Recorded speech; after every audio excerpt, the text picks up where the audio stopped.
Hey guys, so as you know, Alex has recently been in hospital not once but twice due to his lovely kidney stones, and we thought now would be the perfect time to do an insurance video for you. So we will be discussing what to look for when you're booking travel insurance and the reason why you should have travel insurance, as well as comparing a few of the companies that we've looked at in the past. Please bear in mind that a couple of these are English companies, so you may have to look at other companies in your own countries, but hopefully this video will still be useful to you.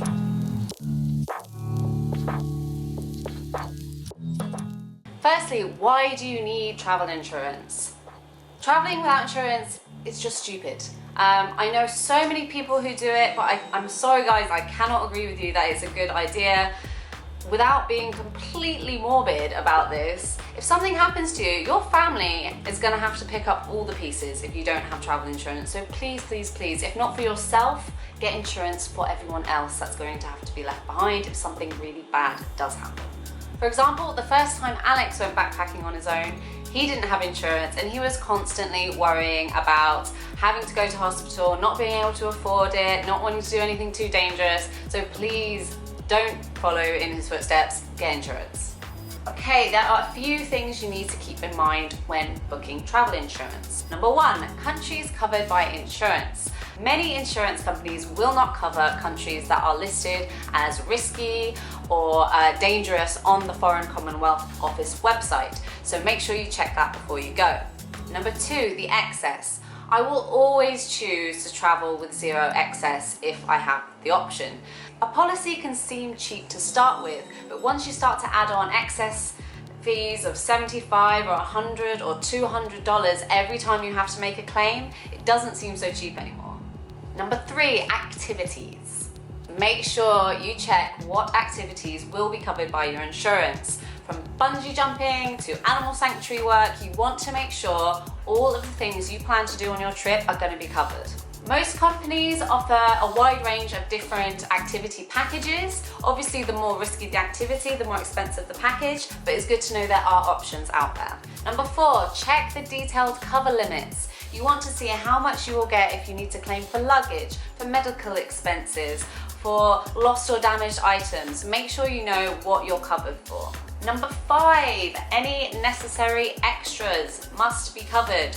So for example, gadget cover isn't normally included in travel insurance standard policies. So make sure you get the gadget insurance, you get any kind of extra cover that you need for your policy and for your trip. The last thing you want to do is get stranded without your camera, without your phone, without your laptop, and not being able to afford to replace it.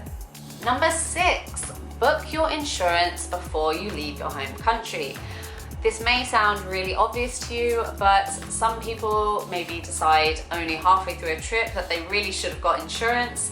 It is so much easier to book insurance with a company before you leave your home country, because many insurance companies will not cover you once you have left and started your trip. Number seven, check the length of your trip. Many travel insurance companies will not offer cover for more than 12 months on a trip. We would suggest look out for the phrase backpacker insurance or long-term travel insurance to find one that will cover you for longer. So all of the quotes I'm about to tell you are for a 6-month period.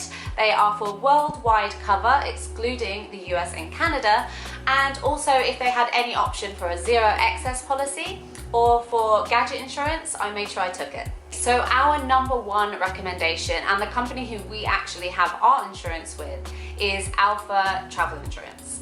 We used them on our previous trip to Asia. Alex got really ill and ended up in a little clinic being hooked up to an IV on the middle of some island in the middle of nowhere, and I was panicking so much about the cost of it and whether the insurance was going to cover us or not, because we didn't have time to really think. We just had to take him to the hospital. I called up Alpha Insurance panicking because, you know, I knew we only had a limited budget, and they were so reassuring and they were so nice about it, and they assured me everything was going to be fine. I filled out all the paperwork, which was really easy to do, and they refunded me the full amount, no questions asked. They were absolutely amazing, and just for that experience alone, I would always recommend that people would go with them. Not only were they the cheapest company, but the actual value on their policy was so much better than any of the other companies we were looking at. Our quote is for the Alpha Zero policy, which is a zero excess policy, as well as having gadget cover. So altogether, this came to £306 for both of us for 6 months. One of the things I always look at when booking travel insurance is the emergency medical cover. Alpha is very generous. They offer up to £10 million in medical expenses. They were by far the cheapest quote that we had at £306. Second up is Insure Go.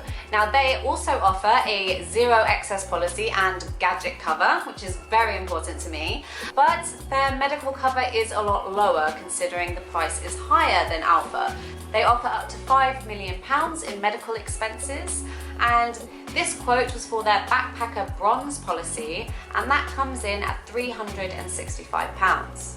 Again, that is also with the gadget cover and zero excess policy. Next up is True Traveller Insurance. Now, this company is great because they do actually offer insurance once you have already left the country. However, we thought that the quote was quite pricey when you consider that the medical cover was so low and it did not include gadget cover. Our quote is for the True Value policy, which comes in at £375. This has a no excess, which is fantastic, but they don't have a gadget extension. Last up is World Nomads. These guys will cover you if you have already left the country, but it comes at a price.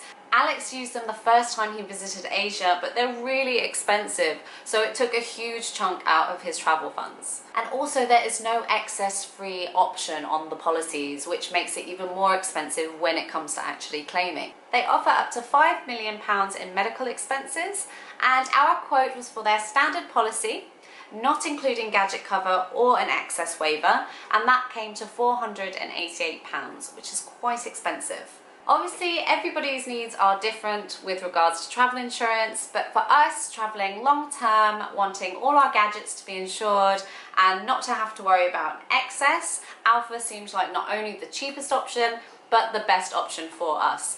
Plus, we had a really nice experience when we had to claim with them last time, so we know that we can trust them and we can't recommend them highly enough. I really hope this video was useful for you guys, and I wish you all the best luck in planning your trip. If anyone has any other travel insurance companies that they would recommend, please leave it in the comments below. Give this video a like and don't forget to subscribe.